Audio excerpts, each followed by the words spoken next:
나 상민이 오늘 점심시간에도 먹방을 찍어보게 됐어. 난 이렇게 콩나물밥 그리고 삼겹살 김치에다가 난 또 한 개 있어서 이거 참이슬을 먹어보게 됐네.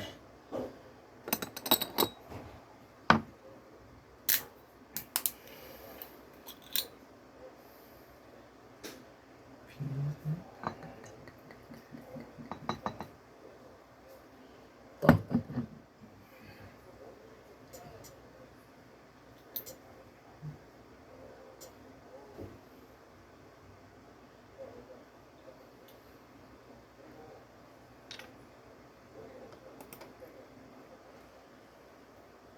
버섯을 잘라.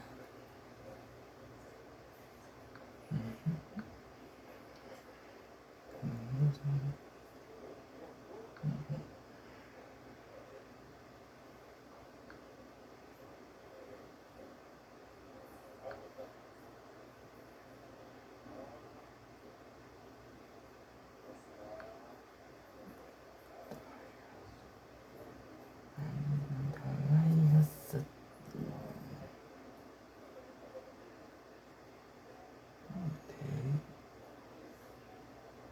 조심하지.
무슨 소리냐?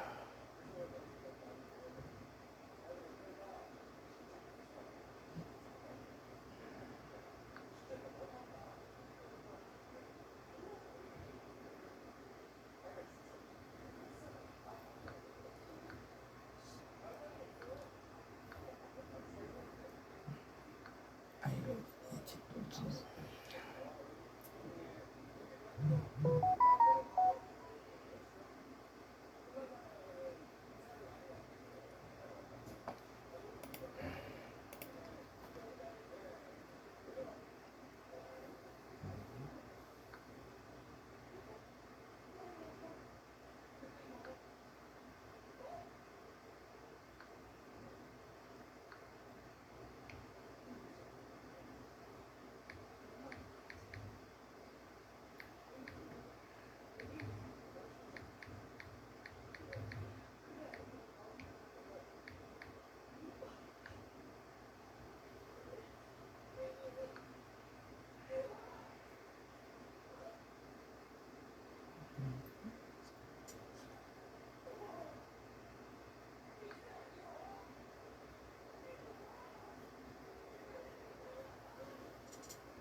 시골 화장실.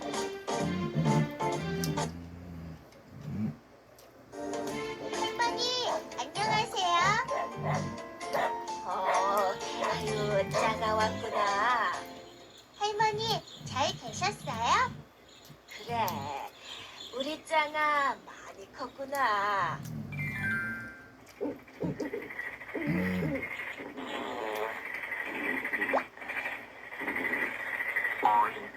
짱아가 새벽에 화장실을 가려고 해요. 넘어지지 않고 화장실에 갈 수 있도록 친구들이 잘 인도해 주세요. 앞이 하나도 안 보이네. 넘어질 뻔했네.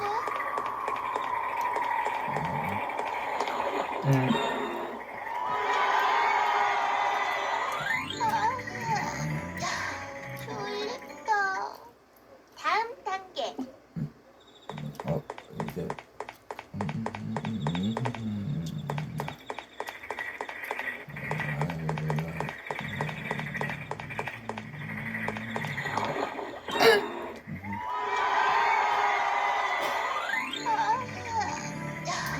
졸립다. 다음 단계.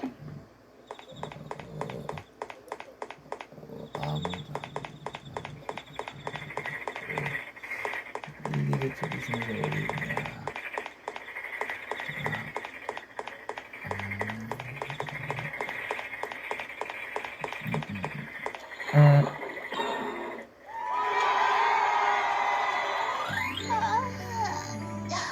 졸립다. 다시 해볼래? 아이고 이게 아유, 이게 무슨 소리냐? 아이고, 우리 짱아 넘어졌구나. 할머니. 다시 해볼래?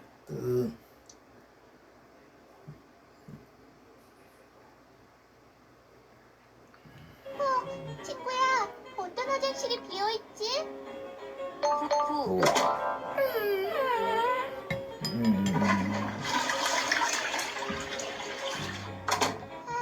시원해. 배야. 친구야, 어느 화장실이야? 에구, 아이 빨리 문 닫으세요.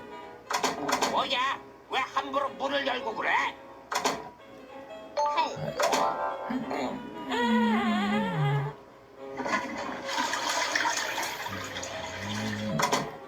시원하다. 우와, 이거 급하다 급해. 친구야, 지금 나올라 그래. 어디야 어디? 아니, 얘가 왜 문을 열고 그래? 12. 아니, 얘가 왜 문을 열고 그래?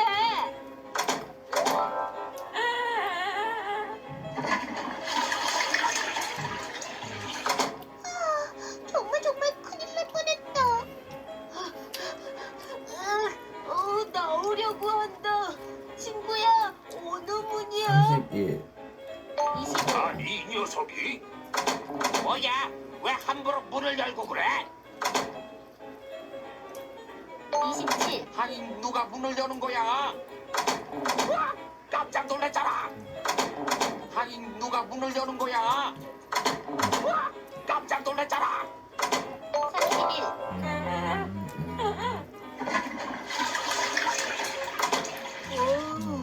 변기 막힐 뻔했다.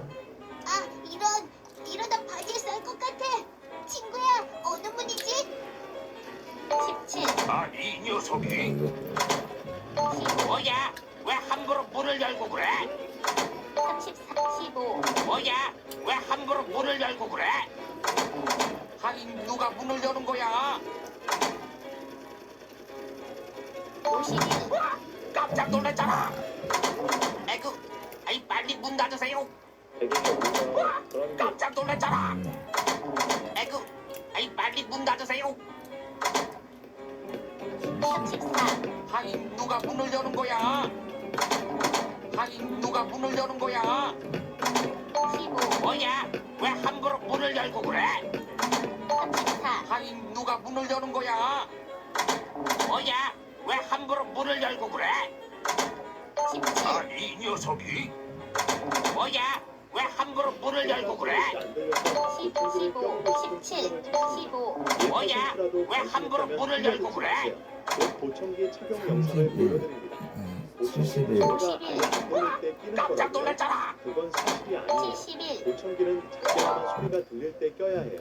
청력은 나빠지면 건강했던 때로 돌아가기 어려울 뿐만 아니라 원하는 만큼 보청기 소리가 안 들릴 수 제28기 할인대 프로여자 복수전 8강 3경기 보내드립니다. 허진 해설위원과 함께합니다. 안녕하세요. 안녕하세요. 네, 이번 대국 김채영 선수와 허서연 선수의 대국입니다. 허서연 선수는 16강에서 3대 전적의 열세를 딛고 이 여자 랭킹 5위인 조승호 선수에게 승리했어요. 네, 그렇습니다. 바둑 내용도 허서연 선수가 초반부터 이제 후반까지 실수는 물론 있었지만 네. 거의 완승에 가까운 바둑을 보여주었거든요.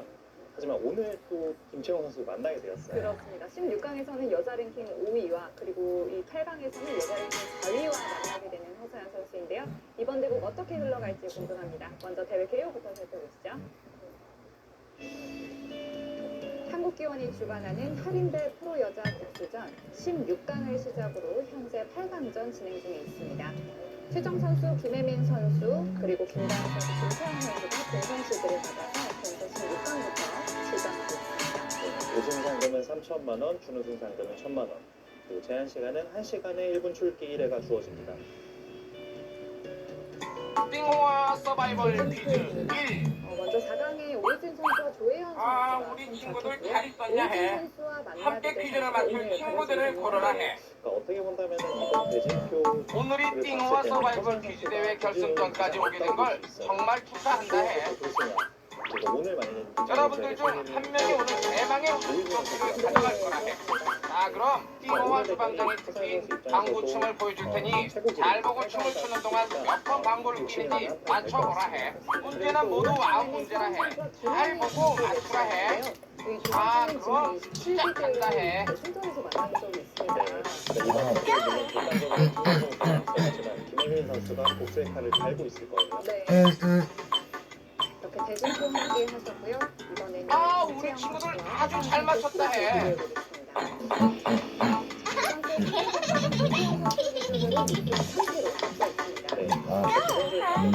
했었거든요. 대부분 내용이 서선 선수와 김정 선수가 백수 언저리까지는 5대5인 경우는 가격이 상당히 많았어요. 아, 우리 친구들 아주 잘 맞췄다 해. 좋아지는 모습을 보여주는 친구들이거든요. 오늘 같은 경우는 선수가 관전 포인트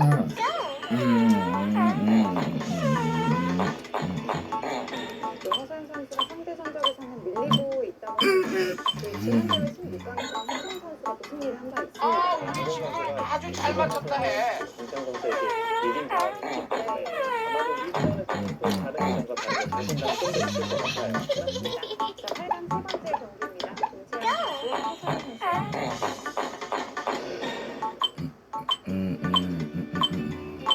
제28기 할인대 프로여자 복수전 8강 세 번째 경기입니다. 허서연 선수와 김채영 선수 지난 27기 대회에 정말 아쉽다 해. 만나게 됐습니다. 김채영 아, 선수는 오늘이 띵호와 서 앞섰고요.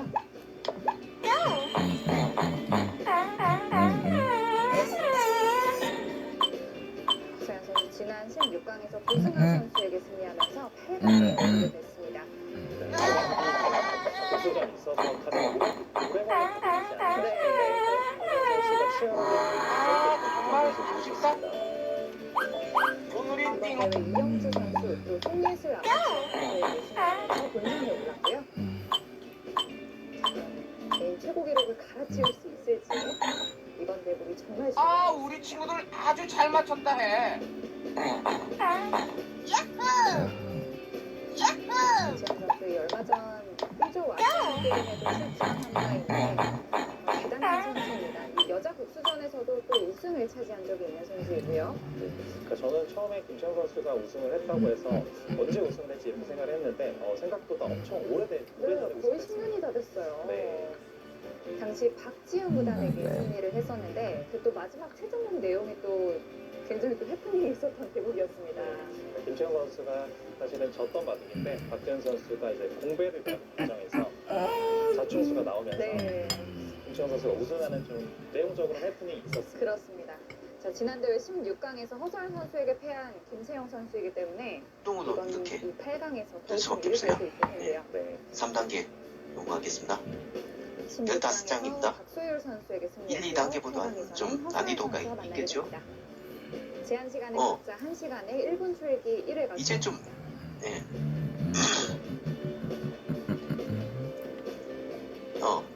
옆에 있네. 곰돌이가 네, 곰돌이가 김세영 선수의 있구나. 흑번입니다. 그다음에 이 스케이트보드인가? 이 스케이트보드가 그 선수는 이쪽에 현재 있고 진행되고 스노보드. 있는 여자 바둑 리그에서도 네. 활약을 하고 있는데요. 포비 발자국 김세영 선수는 이거 특히 여자 이것만 리그에서 연관인데 로 유명한데 포비 발자국만 이번 시즌은 연관이고요. 조금은 좋지는 못합니다. 7승 5패를 기록하고 있고 허서연 우선 선수는 저건 5승 그건데 7패를 기록하고 있습니다. 루피가 쓰고 다니는 김채영 거 아닌가요? 선수가 7승 그거 비슷하게 5패인다는 생겼는데. 상당히 의외인데요. 바둑 내용을 봤을 때는 후반에 아파요. 좀 착각을 해서 지는 바둑도 좀 다음에 있었고 네. 전체적으로 잠깐만, 이쪽에 있었나? 컨디션이 이쪽, 좀 아, 안 이쪽이구나. 좋았던 그런 시즌에 좀 많이 패배를 했습니다. 그렇습니다. 꼬꼬마한테 두 선수는 올해 이제 네 번째 만남입니다. 김세영 선수가 이렇게 올해 2번 될 수밖에 없어요. 허서연 선수는 3단계 1번 승리한 바 있습니다. 넘어가겠습니다. 15장입니다. 1, 2단계보다 좀 난이도가 있겠죠? 북한 높은 부침이 이제 좀 나네요. 네. 그러니까 예전에는 사실 구침을 한다면 날일자나 이제 옆에 날일자가 있네. 가장 많았죠. 곰돌이가, 하지만 최근에는 이렇게 곰돌이가 붙이는 있구나. 과정 중에 네 군데가 있지만 그다음에 날일자의 비중이 가장 없어졌다고 이 볼수 있어요. 스케이트보드가 이 스케이트보드가 이쪽에 있고 스노보드 예. 이 포비 발자국 이것만 연관인데 연구가 워낙 잘돼 있어서 포비 발자국만 손이 그냥 연관이고요. 거침없이 빨리빨리 나옵니다. 네. 우선 저건 그건데 그리고 또 1시간이 생각보다 루피가 쓰고 다니는 거 아닌가요? 초반에 그거 좀 비슷하게 빨리 생겼는데. 되게 되고요. 네. 그러니까 아무래도 초반에는 좀 아파요. 감각적으로 공부한 대로 이제 그다음에 두다가 잠깐만 이쪽에 있었나? 중간부터는 이쪽 아무래도 이쪽이구나. 아무리 공부를 많이 해도 아까 변화를 모자는 잘 여기 이길 수가 있었던 것 없기 같은데 때문에 시간을 많이 남겨놓는 것도 상당히 중요합니다. 네. 사탕 사탕 여기 있고 북이 이쪽에 있구나. 지금도 아이고 배기는 무난하게 받는다면 날일자가 무난한데요. 별이 여기서 좀 아까 적극적으로 둔다면 여기 있고요. 오히려 걸친 자리를 네. 잡아주는 것이 아니라 1분 두칸 넘어갔어요. 사이를 아이고 밀려가면서 좀 아, 적극적으로 일본 들어갈 수도 있겠습니다. 안에 맞추려고 했는데 아깝게 됐네. 최근에는 사실 아무튼 간에 이게 좀 양쪽을 당하더라도 3단계까지 내기 성공했습니다. 붙이고 느는 수가 언제든지 준비가 되어 있기 수업도 안 때문에 나고 그래가지고 좀 심심하긴 한데 이렇게 같은 그림 맞추기 뽀르로 같은 그림 맞추기 해놨습니다. 근데 뭐 뽀르로하고 별 뽀르로하고. 상관은 없는 것 같아요. 마지막에 이 크롱 나오는 거 크롱 나오는 빼면 거 빼면 별 상관은 없는 것 같아요. 이렇게 뭐 시도 횟수가 나오고 소요 시간 나오고 그런데 별 의미는 없고요. 이렇게 뽀르로 같은 거를 맞추기 1단계부터 3단계까지 해봤습니다. 시청해주셔서 감사합니다. 별국이었습니다.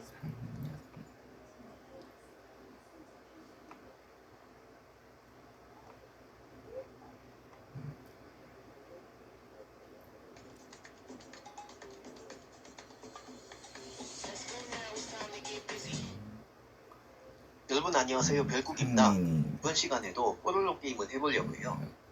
이번에 할 거는 뽀르로 직소 퍼즐이에요.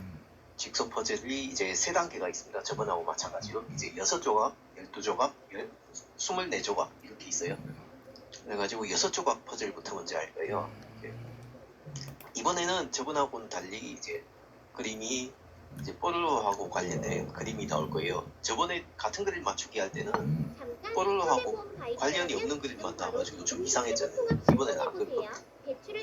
그러니까 일단 바로 시작해보죠. 6조각부터 바로 시작해보겠습니다. 신사대 중녀 연승 대항전 네. 생방송으로 전해드립니다. 1단계 6조각 퍼즐 시작하기 눌러볼게요. 시작. 네, 6조각이니까 굉장히 쉽죠? 김문지 선수가 네, 레전드 중에 글쎄 맞춰요. 유창혁 선수에게 승리를 거뒀습니다. 네, 10초도 안 돼서 맞췄습니다. 네. 오늘 또한 전설이 나옵니다. 과연 누가 나올까요? 네, 그렇습니다. 지금 양팀 너무 빨라가지고 전개되고 있는 잘 못 궁금한 보신 분들도 부분이요. 계실 텐데. 네, 원래 그림을 이렇습니다. 네, 네, 이렇게. 신사팀을 위해서 아직 패티가 없네요. 이때는 일기인가 봐요 이게. 저도 양관 선수가 선전했죠. 시즌 1인가 봐요. 시즌 2부터 나왔잖아요. 패티가 없네요 지금. 의외로 몇승 올리고 그러면, 네. 1승 올리고 패티가 없어서 아쉬운데. 네.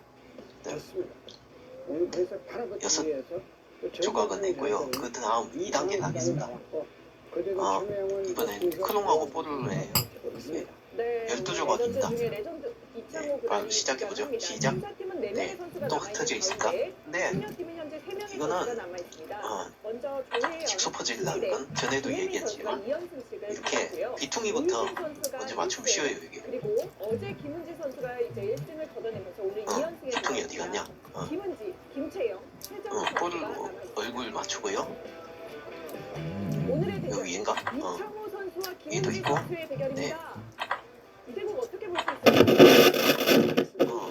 18초 걸렸습니다. 김문재 선수도 네. 거기다가 레전드 중에 내려온 이창호 구단이 2단계 끝냈고요. 막아낼 수 있지. 다음 3단계입니다. 마지막 3단계. 이건 좀 약간 좀 난이도 있겠죠. 첫 대결이고요. 이창호 선수 솔직히 6조각은 너무 쉬워요. 아무래도 애들 게임이라고 해도. 지옥전 본선에서는 4승 네, 1패 3단계. 이번에도 지금 4명만 김은지 선수 정말 꾸준히 에디하고 성장하고 있는 호비하고 기사인데요. 김은지 선수가 뽀르르하고 여자 랭킹 높이 이렇게밖에 없네요, 지금. 1위에 등록을 했다고 합니다. 확실히 일기 때 나온 건가 봐요 최정 이게. 선수가 무려 10년 그 8개월을 패티 나오기 전에 했다고 하는데요. 그 또한 굉장히 대단하다. 예전 건데 이게 무너뜨렸습니다. 아직은 패티도 안 나왔을 때면 패티도 없고 레전드 중에 레전드를 어떻게 될지. 엄청 옛날 거다 이게. 그렇습니다. 아무튼 세계 24조각 시작해봅시다. 시작. 이창호 구단과 이렇게 그리고 오늘 비퉁이를 먼저 찾고요. 달에 여자 랭킹 1위에 등극한 아이. 김은지 선수의 대결입니다. 이게 조각을 어떻게 이거 예측을 보통 하고 계신가요? 땡겨오기가 힘드네 이게. 나중에 때 그게 좀 상당히 만만치 않을 이거가? 것 같습니다만 또 이창호 구단 또 요 페이스 밑에를 유지한다면 뽀르르 얼굴이 나오네요. 이렇게 맞춰주고요. 네, 오늘 정말 이거가? 재밌는 이거네. 내용 펼쳐지지 않을까 싶습니다. 그다음에 대국장에서 함께 높이 살펴보시죠. 네. 이거 여기 있고요. 경공의 최강장 지지옥션과 함께합니다. 신사대 숙녀 어딨냐? 연승 야이들. 가족은 높이 치매 있고. 예방약 중 그다음에 최고의 약이죠. 에디. 에디. 에디 퀴. 네, 있고요. 그다음에 결국은 첫 판이 뽀르르 얼굴 이제 맞춰주고요. 스승의 은혜를 갚을지 잘하고 있죠? 그렇지 않으면 또 이어 그다음 포비. 네, 끝.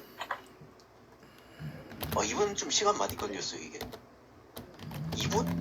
2분이나 걸렸나 이게? 그래도 시간은 좀 걸려도 24조각이 가장 재밌네요 이게. 이렇게 뽀르르 직소 퍼즐을 해봤습니다. 네. 역시 1단계는 너무 쉬워요 솔직히. 1단계는 아무리 애들 거나 해도 6조각이 뭐예요 6조각이. 최소한 2단계부터 그나마 할만해요. 최소한 직소 퍼즐 한 10조각 이상은 돼야 돼요 제 생각에는.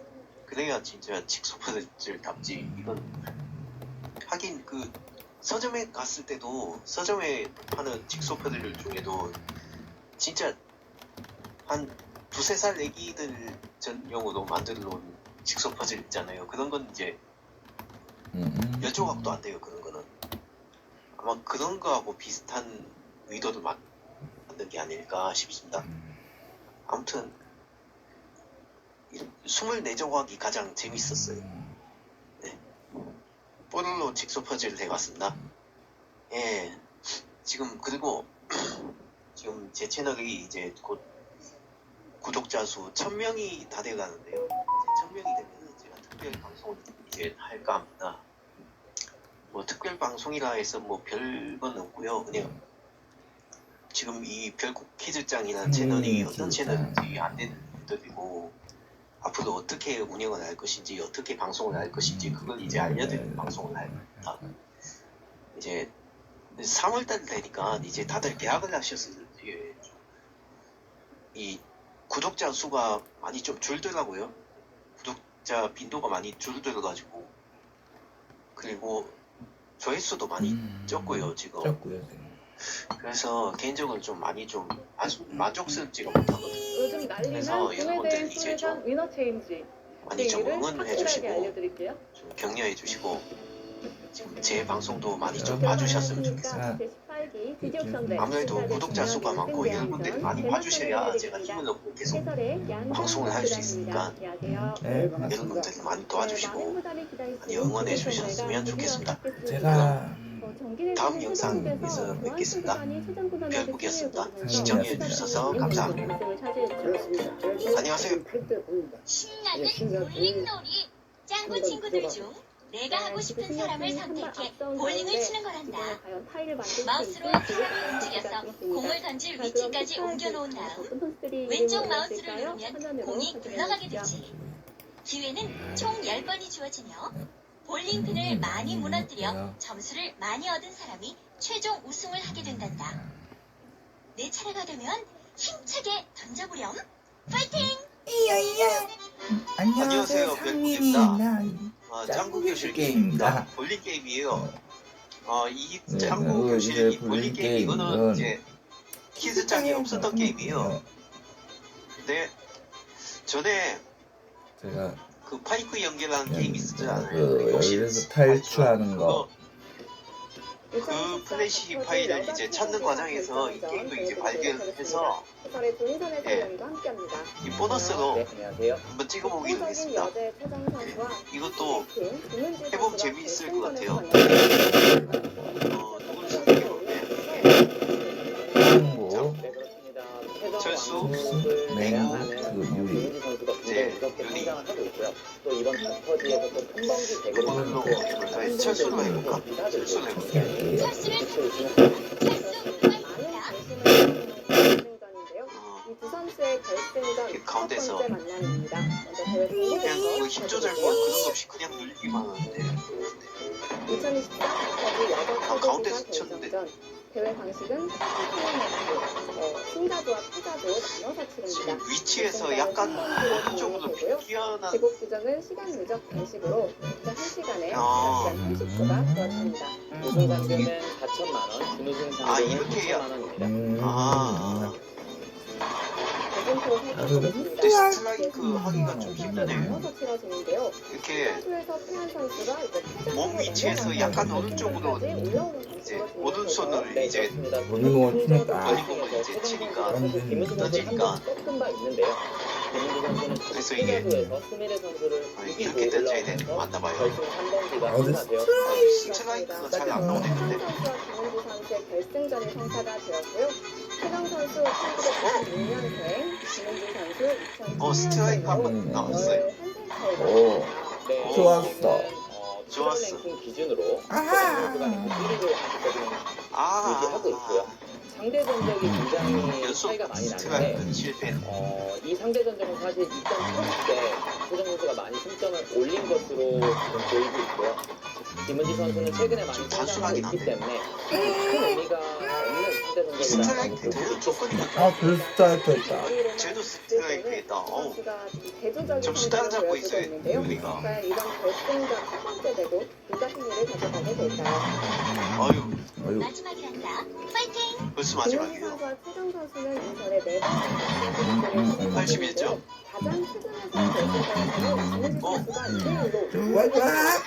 네, 그렇습니다. 그 당시 굉장히 네, 대단했었고요. 이겼어요. 그 작년의 대결보다 올해 또 결승 대결이 최정 선수 입장에서는 조금 더 부담스러울 수 있는데요. 스트라이크. 약간 애매한 무대가 또 어떻게 펼쳐질지 재미가 궁금합니다. 그렇게 없는 건 아닌데 이게 제가 참 한껏 올라온 김은지 선수와 여자 랭킹 스트라이크 2위를 때리는 독보적으로 요령이 지키고 뭔지 있는 모르겠어요. 최정 선수의 그냥 뭐 대결입니다. 랜덤으로 이제 결승 첫 번째 스트라이크가 대국에서 어떤 결과가 나오는 것 나올까요? 같은데. 지금 바로 함께 하시죠.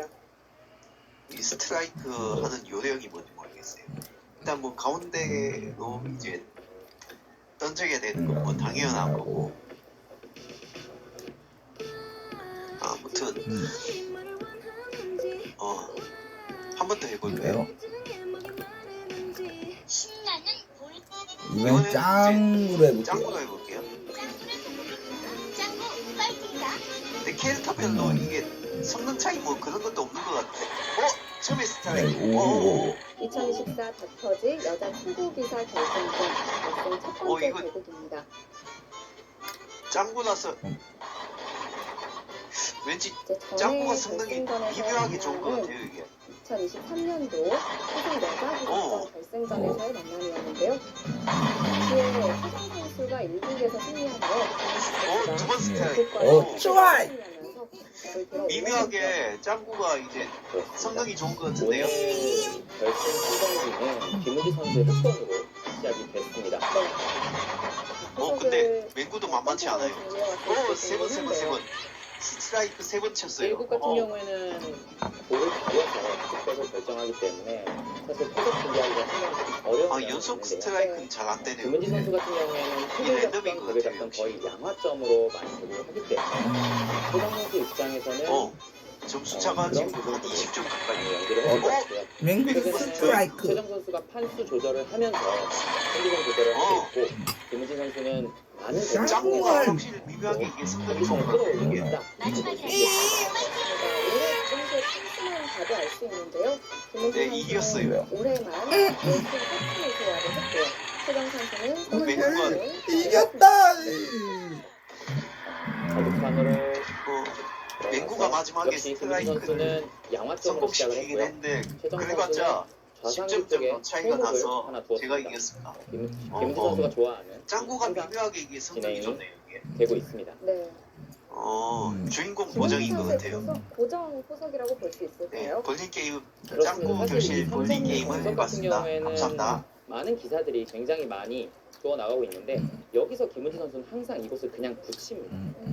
이것이 큰 차이가 없다고 느낄 수도 있겠지만 백이 바로 막아간다면 초반부터 굉장한 급전이 벌어질 가능성이 있습니다. 네. 하지만 이 정석은 안녕하세요, 상민입니다. 안녕하세요, 별국입니다. 애권 안전의 맹구 집으로. 안전하게 집으로 정석이 사실 본인이 거의 안전 이등성 게임 학교든 그렇기 시설 때문에 안전편 이렇게 돼 김은지 있네요. 선수에게 이 정석으로 맞붙는 키즈장에 싱싱노기로 굉장히 있었던 위험한 게임이라서 네. 이렇게 그렇기 찍어보게 때문에 됐습니다. 근데 이쪽을 이 그냥 게임은 의외로 붙여간다면 이미 바로 방송을 한 들어간다든지 사람들 많더라고요. 지금 이게 아니면 이 손을 게임이 돌려서 키즈짱. 키즈장에만 손을 있었던 빼는 게 아니고 진행이 주니어 많습니다. 네이버에도 있었어요. 그래가지고 김은지 이 게임을 선수의 다룬 사람들이 필살기를 굉장히 볼 수 있는 많더라고요.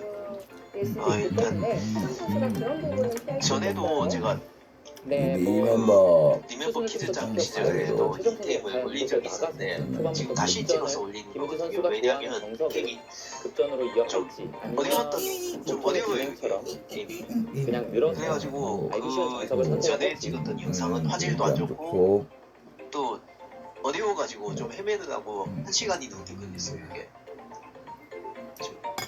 그래서 이번에는 공략법을 이제 제대로 알아가지고 그렇게 시간을 좀 줄여보려고 그렇게 시도를 하게 됐습니다. 우선 게임 방법부터 보여주죠. 마우스를 이용하여 블록을 설치할 수 있습니다. 버튼을 누르면 펭귄이 이동을 시작합니다. 이것만 돼 있는데요. 일단 바로 시작해보죠. 이 게임이 좀 길어가지고 30단계까지 있어가지고 빨리 해보죠. 예, 아기 펭귄들이 학교를 마치고 집에 돌아갈 시간이 되었어요. 아기 펭귄들은 집에 간다는 생각에 신나서 까불고 있었어요. 하지만 학교뿐만 아니라 집으로 가는 길에는 위험한 곳들이 많이 있어요. 빼꼼은 빼꼼은 아기 펭귄들을 위험한 상황을 피해서 무사히 이렇게 들어가요. 글이 왜 이렇게 빨리 가? 지나가. 여러분들은 도움이 필요해요. 네, 이렇게 30단계까지 있습니다.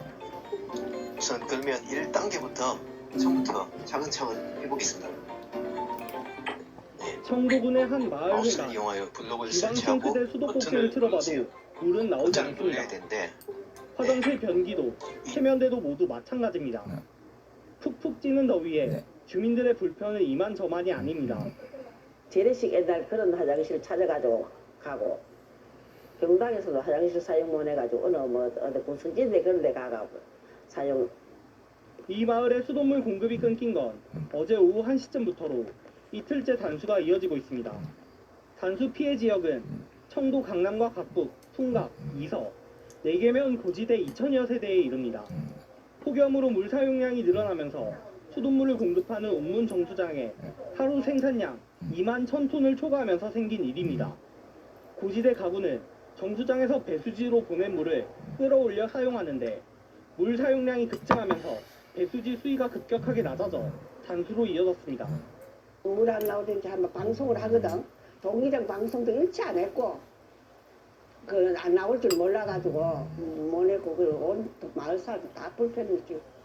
청도군은 단수 피해 지역에 생수병 5천여 개를 나눠주는 한편 인근 밀양정수장에 물을 실어와 배수지에 채워 넣는 등 긴급 조치에 나서 오늘 밤 수돗물 공급이 순차적으로 재개될 예정입니다. 하지만 배수지 수위가 평소처럼 오르기까지는 시간이 더 걸릴 것으로 보여 일부 가구의 단수 사태는 계속될 것으로 예상됩니다. 급수차로 한 10대 정도 더 투입을 해가지고 밀양 정수장하고 자인 정수장 거기서 물을 공급받아가지고 고지대에 있는 배수지에 물을 직접 들러 운반을 할 겁니다. 끈모를 폭염에다 언제 복구될지 모르는 단수 사태에 주민들의 불편만 커지고 있습니다. KBS 뉴스 박준우입니다.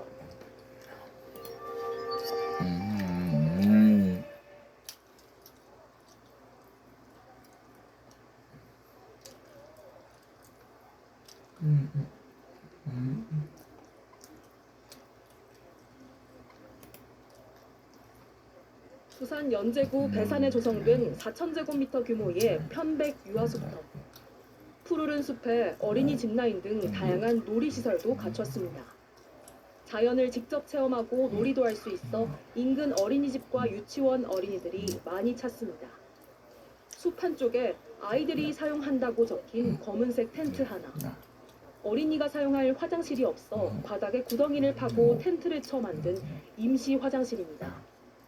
손주들하고 자주 놀러 오는데 화장실이 없어서 짧게 놀다 집에 가야 돼요. 애들은 참을성이 없으니까 그런 점이 좀 많이 불편해요. 2022년 3억 원을 들여 유아숲을 조성한 연제구는 인근 공중 화장실을 이용하도록 안내하고 있습니다. 유아숲에서 150m 떨어진 곳에 있는 화장실인데요. 재래식이어서 어른들도 사용을 꺼리는 경우가 많습니다. 게다가 수도시설이 없어 손도 제대로 씻을 수 없습니다. 연제구는 유아숲터가 사유지인데다가 숲 구조상 배관을 못 들 수 없어 화장실을 만들지 못했다고 설명합니다. 아이들의 안전을 위해서라도 주민들은 새 화장실 설치를 요구하고 나섰습니다. 여기 해설사 선생님도 그렇고 이용하신 학부모들이 여러 번 건의를 했습니다. 근데도 계속 안 된다는 답변만 받고 있거든요. 그래서 이번에 꼭 좀 또 불편은 물론 위생 문제까지 우려되자 화장실 설치를 요구하는 서명 운동도 벌이기로 했습니다. KBS 뉴스 최휘지입니다.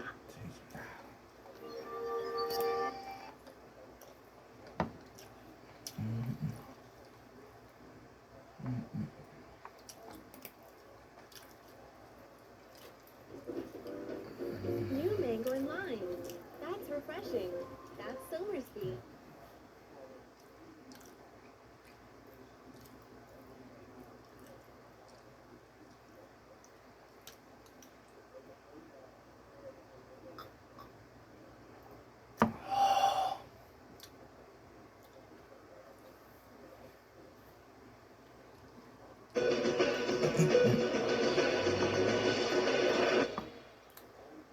요즘 초등학교 화장실 모습인데요. 옛날과 크게 달라진 게 없습니다.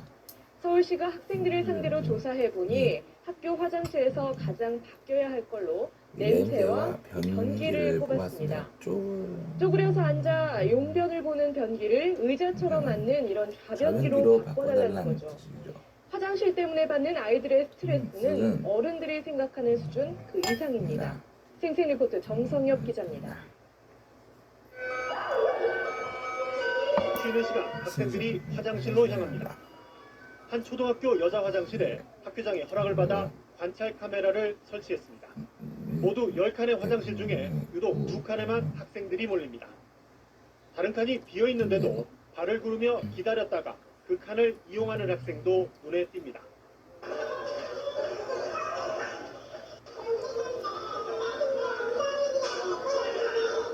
학생들이 몰리는 화장실 2칸엔 앉아서 용변을 보는 좌변기가, 나머지 8칸엔 쭈그려 앉아 용변을 보는 화변기가 설치된 곳입니다. 집에서 본 적이 없는 화변기를 접한 저학년 학생들은 당황스럽기만 합니다. 학교 왔을 때 어땠어요? 좀 화장실 닦고. 왜? 한 번도 써본 적 없어요? 네. 고학년 학생들도 곤혹스럽긴 마찬가지입니다.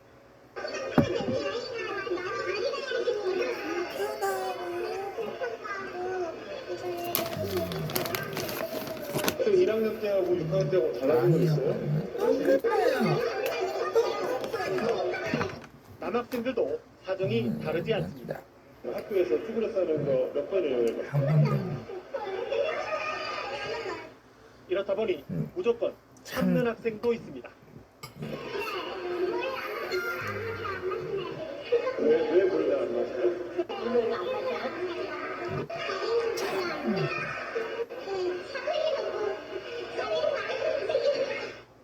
전국 초등학교 화장실 변기 가운데 62%가 좌변기로 조사됐는데 서울 지역의 경우에 52%만 좌변기여서 전국 평균을 크게 밑돌았습니다.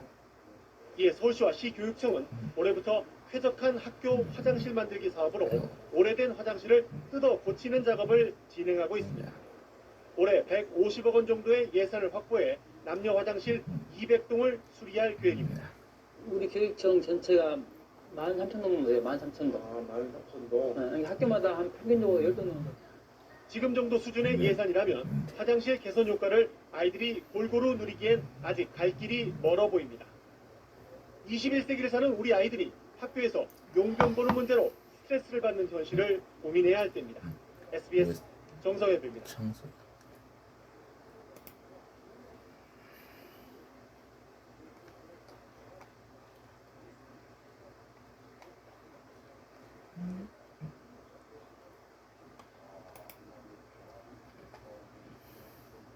울산 북부의 한 해변에 있는 공영주차장.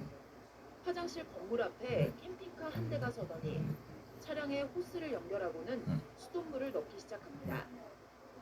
캠핑카에 물탱크를 다 채운다면 적어도 40리터가 넘는 물을 한꺼번에 가져가 버리는 겁니다. 호스를 연결해서 막 캠핑카에 물을 채우려고 하길래 제가 여기서 이러시면 안 되지 않냐라고 말씀드렸더니 자기가 여기서 물을 사용했으니 여기서 받아가는 게 당연한 거 아니냐는 식으로 얘기를 하시더라고요. 공중 화장실 같은 공용 수도는 누구나 쓸 수 있는 시설이긴 하지만 잠깐 물을 사용하는 수준을 넘어 과도하게 이용하면 재물을 훔치는 절도죄가 성립돼 처벌받을 수 있습니다. 하지만 지난해도 울산 동구의 해수욕장에서 캠핑족이 수돗물을 끌어다 개인 수영장에 물을 채우는 등 불법 행위가 계속되고 있고 마시는 물을 떠가라고 있는 수도가에서 설거지를 하거나 심지어 고기 굽는 불판을 닦기까지 하는 사람들을 어렵지 않게 찾아볼 수 있습니다. 수돗물 마시면 그거하고 딱 물집에서 다 닦아. 물티적도 다 닦아 닦는다고. 아무데 씻을 데가 없어요. 전부 다 시킵니다. 방앗은 나중에 시키마를 가는데 방법도 있어가지고 시켰어요. 이 또한 공용 수도의 목적과 어긋나는 데다 대량의 물을 한꺼번에 쓰는 만큼 제재를 받을 수 있습니다. 수돗물을 마구 쓰는 행위가 공중도덕을 어기는 수준을 넘어 형사처벌을 받을 수 있는 범죄라는 인식, 일부 캠핑족들에게는 아직도 부족해 보입니다. MBC 뉴스 유희정입니다. 대표적인 차박 명소로 알려진 설악산 입구의 대형 주차장, 옷과 배낭 같은 캠핑 용품이 주차장 바닥에 널렸습니다. 살림살이를 챙겨와 이곳에 자리를 잡고 며칠째 생활하고 있는 겁니다.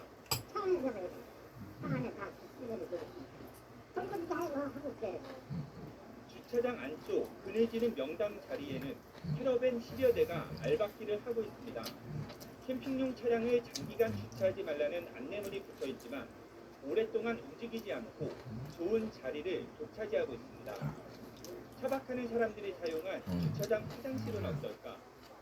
산마다 음식 쓰레기와 생활 쓰레기가 뒤섞여 넘쳐나고 수돗물과 전기도 무단으로 끌어다 쓰고 있습니다.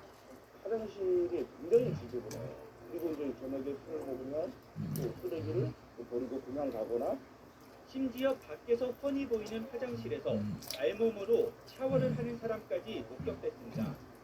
결국 속초시는 화장실 3동을 완전히 폐쇄해버렸습니다. 양양군도 나섰습니다.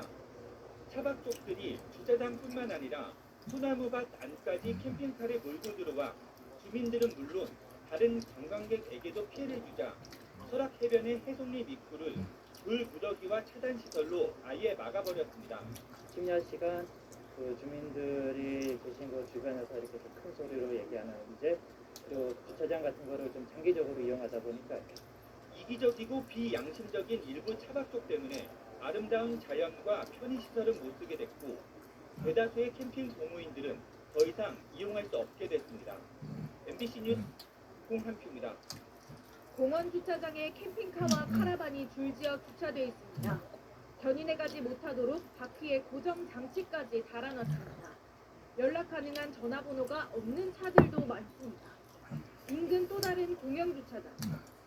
한 캠핑카 아래에만 잡초가 무성하게 자랐습니다. 한동안 이동을 안 한 겁니다. 이렇게 캠핑카들이 장기 주차된 곳은 누구나 이용할 수 있는 무료 주차장입니다. 캠핑카 차주들은 주차할 공간이 마땅치 않다고 토로합니다. 캠핑카 있잖아요. 어디다가 누울 데도 없어요. 아파트도 못 들어가요. 코로나19 이후 캠핑카가 늘고 있는 만큼 전용 주차장의 필요성을 강조하지만 지역마다 캠핑카를 할 수 있는 주차장을 해주고 일반 주차 공간도 부족한 상황에서 소수를 위해 별도의 세금을 투입하는 게 맞냐는 형평성, 특혜성 논란도 일고 있습니다. 주민들에겐 생활민원이 되어버렸습니다. 짜증 안 그래도 저것이 일반 사람 볼 때 여기는 지금 전부 여 캠핑카예요. 지자체도 골머리를 앓고 있습니다. 2020년 관련법 개정에 따라 캠핑카도 차고지를 등록해야 하지만 개정 이전에 등록한 캠핑카는 적용이 안 됩니다. 차고지 외 다른 곳에 주차해도 처벌 규정이 없고 지자체에서 일일이 장기 주차를 단속하기도 힘든 상황입니다. 저희가 현장 나가서 예고장을 붙이거든요. 저희가 관련 주차장이 많아서 일일이 먼저 이렇게 확인을 하긴 해줘요. 전국 캠핑카 등록 대수는 지난 2014년 4천여 대에서 2021년 3만여 대로 급증했습니다. MBC 뉴스 김다미입니다.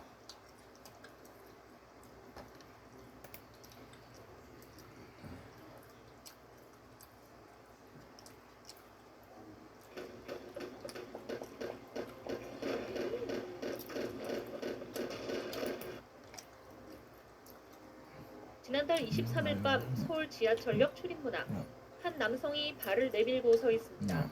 센서가 신체를 인식하면서 문이 닫히질 않습니다.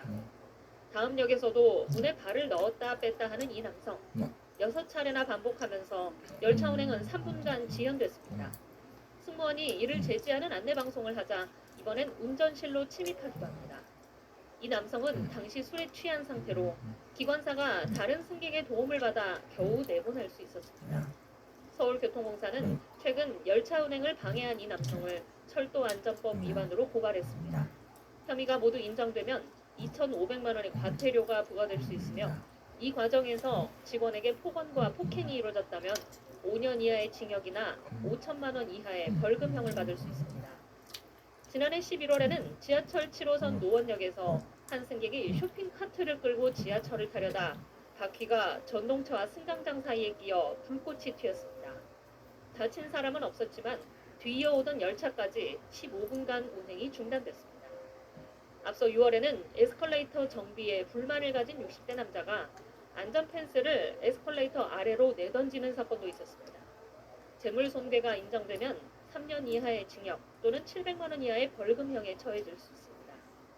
서울교통공사는 지난 2020년부터 지난달까지 승객들로 인한 열차 운행 방해와 시설물 파손, 승강기 고장 등의 장애가 108건 발생했다면서 강력한 법적 대응과 함께 손해배상을 청구하는 등의 조치를 하기로 했습니다. SBS 정경희입니다.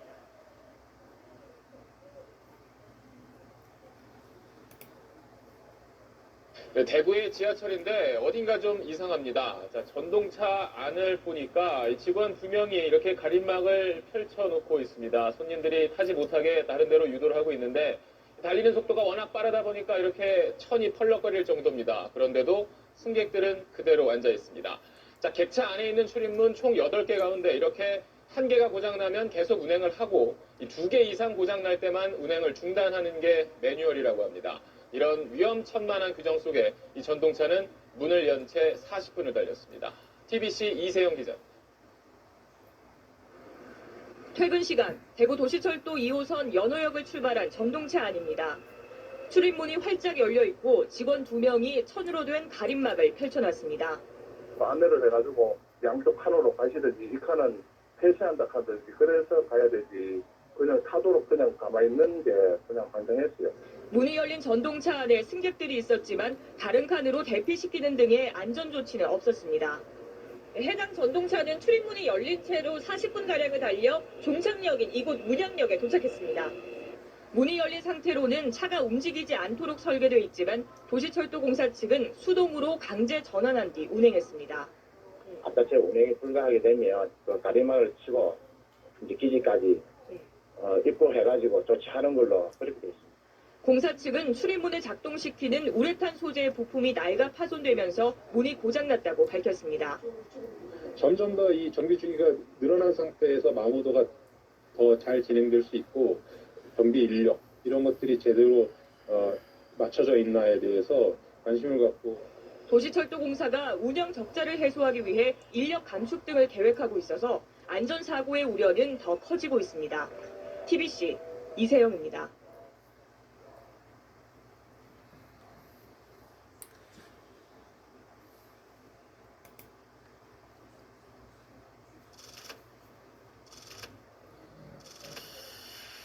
Easy drinking, crush.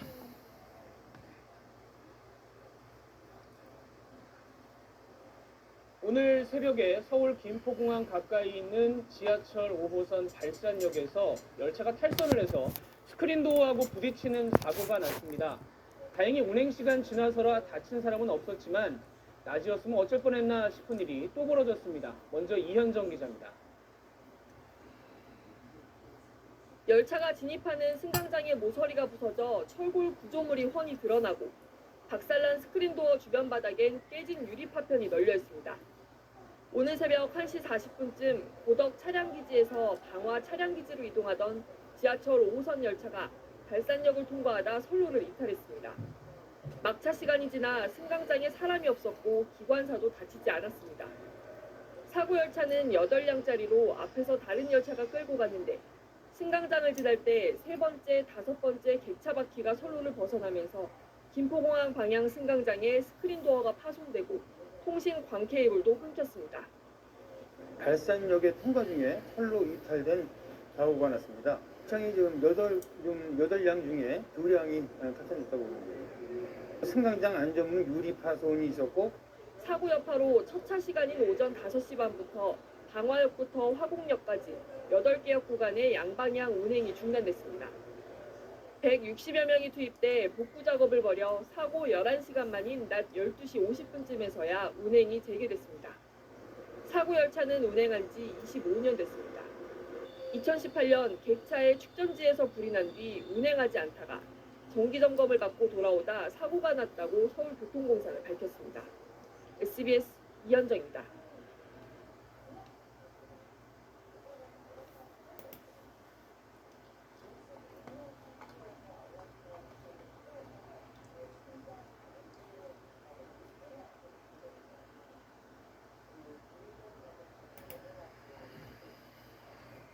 부산 광안리 해수욕장에서 공중 화장실을 이용하던 여고생이 유독가스인 황화수소를 흡입해서 일주일 넘게 의식불명 상태입니다.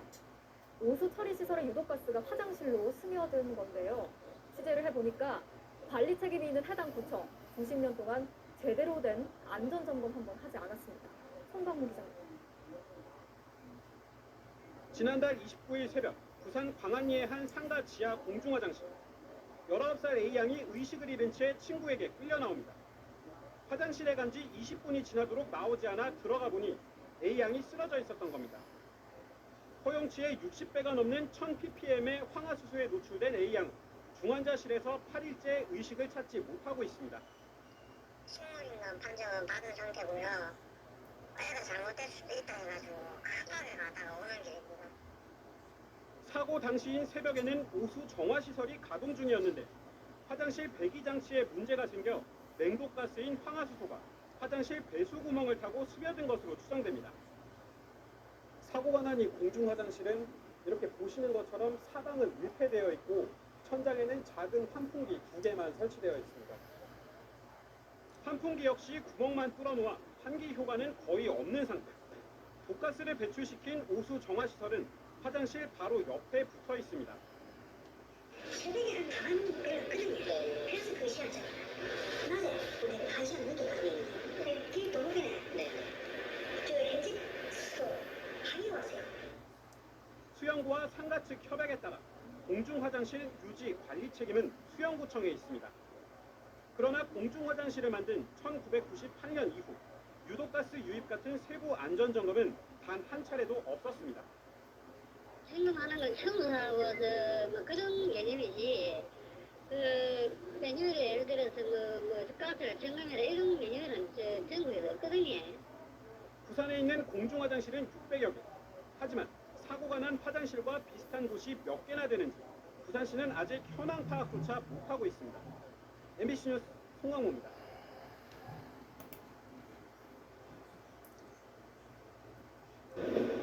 안산시 단원구의 한 학원입니다. 학원 화장실 앞엔 단상과 칸막이 등 집기류가 세워져 있습니다. 오늘 낮 3시 40분쯤 화장실에서 17세 남학생 A군이 동갑 여학생에게 흉기를 휘둘렀습니다. 흉기에 얼굴과 팔을 다친 여학생은 병원으로 옮겨져 치료를 받고 있는데 생명엔 지장이 없는 것으로 전해졌습니다. 신고를 받고 출동한 경찰은 용의자 추적에 나서도 인근 아파트에서 쓰러져 있는 A군을 발견했습니다. 경찰은 A군이 투신한 것으로 보고 있습니다. A군도 병원으로 옮겨졌지만 중태인 것으로 파악됐습니다. 둘은 같은 학원에 다니는 사이로 전해졌는데 경찰은 학원 관계자 등을 대상으로 자세한 사건 경위 조사에 나섰습니다.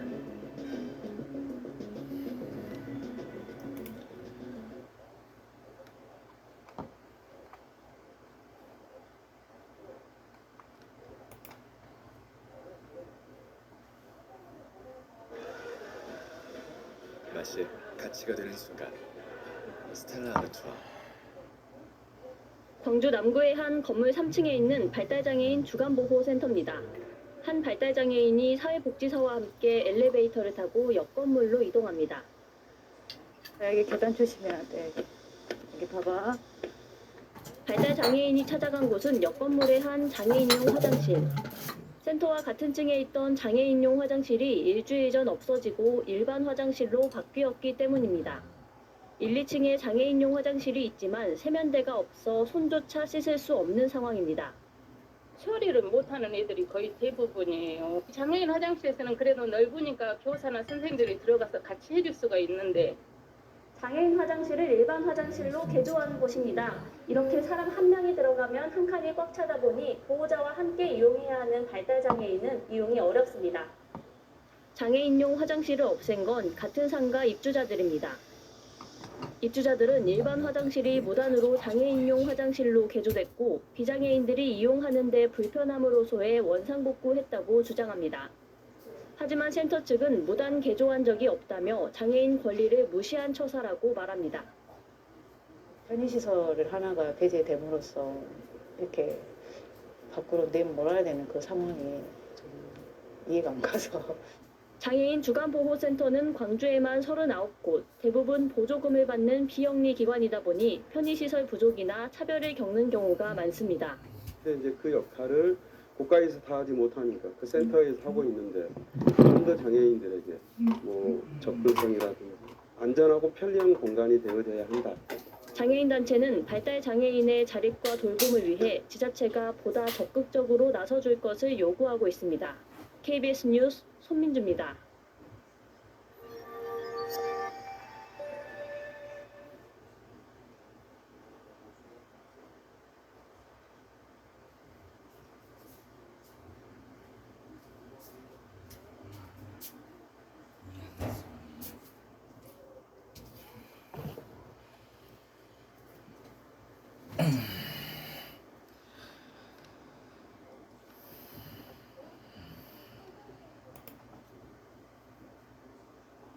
최근 신설된 수도권의 한 고속도로 휴게소의 화장실에 속을 훤히 들여다볼 수 있도록 지어져 논란이 되고 있습니다.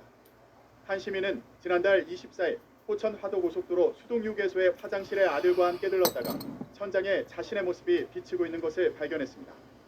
밖에서 기다리던 10살 아들이 천장에 아빠 모습이 보인다고 말에 올려다보니 실제로 자기 모습이 천장 유리에 선명하게 반사되고 있었다고 이 시민은 전했습니다. 그는 내가 화장실 안에 있을 때는 다행히 다른 사람은 없었고 아들이 비침 현상을 발견했다. 누가 봐도 불편함을 느낄 수 있는 상황이라고 생각한다. 성적 수치심까지 느낄 수 있다고 판단된다고 말했습니다. 지난 2월 7일 개통한 이 휴게소의 화장실은 햇빛이 잘 들어오도록 유리천장을 설치했습니다. 천장 유리가 낮에는 햇빛이 통과해 화장실 내부를 볼 수 없지만 해가 지고 밤이 되면 불이 켜진 화장실 내부가 유리에 비치는 문제가 생겼고 이는 여자 화장실도 똑같았습니다. 화장실을 설계한 건축사무소 책임자는